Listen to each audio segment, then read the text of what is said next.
Deməli, Romada Kolizeyin qabağında, burada Kolizeyin həyətini göstərəcəm. Bax, burada gördüyünüz bütün yerdə bax, tarix binalardır hamısı. Bu da bu tağ isə triumf deyirlər buna. Tağlardır və qalib gələn sərkərdə özbaşının dəstəsinə, belə öz ordusuna məhz bu triumfdan keçildi və xalq tərəfindən alqışlanır. Bu yanındakı da görürsünüz hündür təpələr, xalqın yığışdığı və orada müşahidə elədik. Və onun da qarşısında burada Kolizeydir. Kolizey daha çox bu qladiator tamaşaları ilə məşhurdur. Siz internetdə axtarış edə bilərsiniz bu haqda. Hətta mən tövsiyə eləyərdim ki, Russell Crowe'un başrolda oynadığı Gladiator filminə baxasınız. Maximus rolunu oynadığı və orada qədim Roma mədəniyyəti və bu gladiator döyüşləri filan kimi məsələlər çox gözəl şəkildə öz əksini tapıb. Uğurlar.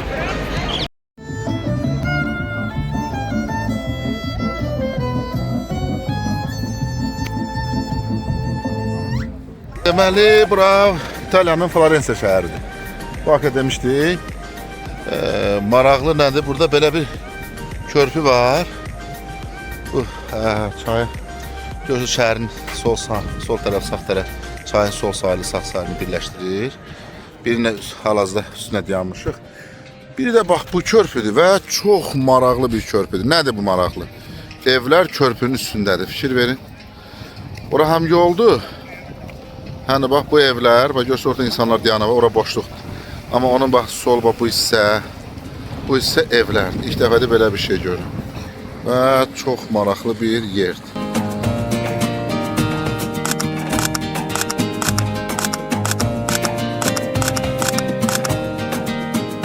Deməli, çox maraqlı bir yer var.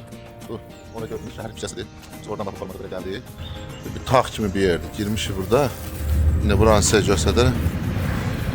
Çox maraqlı bir quruluşdur. Bura tarixi bir yerdir. Bilmiyorum nədir. İnicini də bir yoxdur ki, məlumat alaq.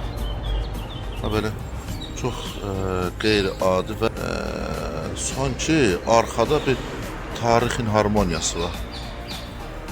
Ki verin, burada heykəllər filan. Qəribə ağacı, bağ kimi də var. Buradan belə yol gedir yuxarı.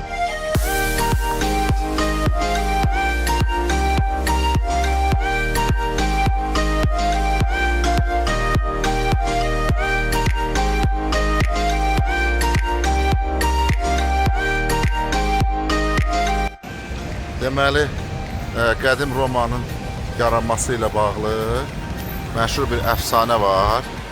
Yəqin eşitmişsiniz onu.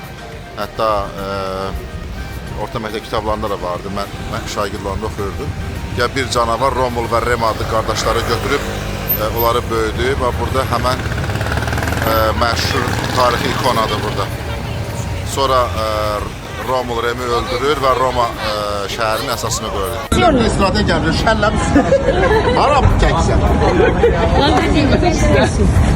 Və gəldik, çıxdıq. Deməli, bura Roma şəhərinin içində yerləşən Vatikan dövlətidir. Bu da Roma ilə Vatikanın arasında o məşhur Tiber çayı. Bu Tiber çayıdır.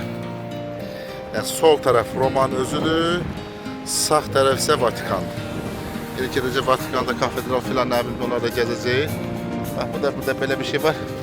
Valla nə yalan deyim bilmirəm. Burada bayraq da var. İtalyan bayrağı da.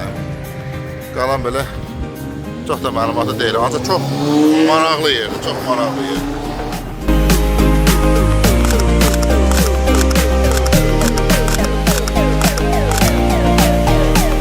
Bura Stefan katedralıdır. Viyana'nın mərkəzində məşhur bir katedralı, çox böyük bir əzəmətli binadır. Kamerada ola bilsin, bu qədər yaxşı görsənmir. Burada görürsünüz, dua edən insanlar var. Şamlar yandırılıb burada. Burada ziyarətçilərə müəyyən qədər icazə verilir içəri keçməyə. Məsələn, deyək ki, buradan o yana qoyulmur. Buradan bu tərəfə isə artıq insanlar məsələn dua eləmək üçün keçirlər filan. Amma Çox möhtəşəm yer. Burada da, bu tərəfdə də eynən ailə yeri var. Çox əzəmətli binadır. Burada da ikonalar falanlar var. Baxaq görə başda nə var? Şəkillər. İsa'nın çarmıxa çəkilmiş heykəli də gördünüz. Belə. Bu Kregel muzeyi. Göydən düşmə oldu. Təsadüfən yolumuzun üstünə çıxdı, getdik. Və çox möhtəşəm bir muzeydir və deyim, çox nəhəng bir muzeydir. Nə vaxtsa bura yolunuz düşsə, bura mütləq gəlin. Yəni, gəzib qurtarmaq olmur, çünki çox böyükdür. Burada gördüyünüz kimi Birinci Dünya Müharibəsi ilə bağlı nə hissəsi var burada? Şöyle qədim silahlar, silahlar, silahlar var, sonra kablolar falan, hər şey var burada. Aslında içəridə nəsə var, amma bilin, hə burada manzar üçün güzəldir, müşahidə edilməsi üçün. Yəni burada. Bayaq ki, aşağıdan çəkdim topdur. Bu da lüləsidir. Kalibri məncə bəlkə də 180 neçə daha çox olar. 180 neçə nədir? 205 kalibr olar bəlkə də bu. Bəlkə də yanlıram, yazat görmədim, baxım ona.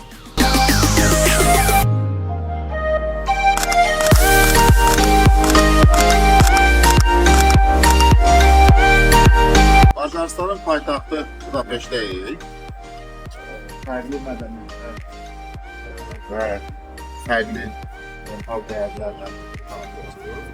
aslında işte bizim şərq mədəniyyəti, Avro mədəniyyəti yad olub həmişə istərlikdə sənətdə, istərlikdə ədebiyyatda və digər sahalarda özünü göstərir. Məşhur bir beyt var. Ədəbiyyatda bildiğiniz kimi şeir salam mövzusu var. Oradan ona bağlı bir məşhur beyt var. Deyir ki, getmə tərsa balası, mən də sənə sayə gəlim. Namənindən yapışıb, sənlə kəli sayə gəlim. Ya sən qəbul elə mənim dinimə gəl, ya da ki təlim elə, məzhəb-i İsa'ya gəl.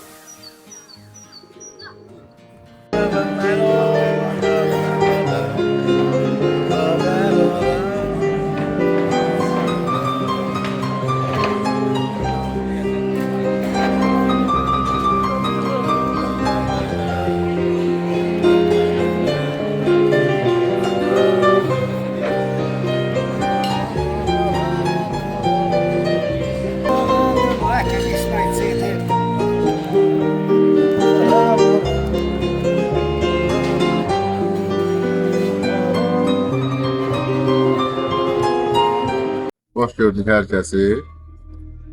Uzaq Budapeşt'ten sən bir qəzəl səsləndirim, amma bu qəzəli mən Rasim Balayevin dilindən eşitmişdim. Nəsiminin qəzəlidir. Hər ikisinin ruhuna ithaf olsun. Allah hər ikisinə rəhmət eləsin.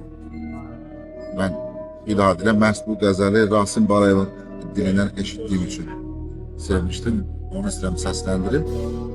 Tam əzbər yadıma qalmadı, tutsun. Telefona baxmaq olacaq. Allahu Ekber ey sənəm, üstündə heyran olmuşam. Qövsü büzəkli qaşların, yayına qurban olmuşam. Üzündür o cənnət günü, boyun həqiqət sərvidir. Eşqinə mən bülbül kimi aləmdə dəstan olmuşam. Kövni məkandan keçmişəm, məna şərabın içmişəm. Canana üzün görmüşəm, başdan ayaq can olmuşam. Dəvi mənəm, qazi mənəm, münkir mənəm, qazi mənəm, xaq mənəm, qazi mənəm, mən külli dövran olmuşam. Zahid mənəm, abid mənəm, asi mənəm, fasid mənəm, mömin mənəm, kafir mənəm, mən külli insan olmuşam. Gah çıxmışam İsa kimi, təxt üstündə oturmuşam. Gah varmışam Yusuf kimi, Misirdə sultan olmuşam. Sərrab-ı bəhri qüdrətəm, yaqut ikanı vəhdətəm. Şimdi bugün nəsimiyəm, bu yerdə yeksan olmuşum.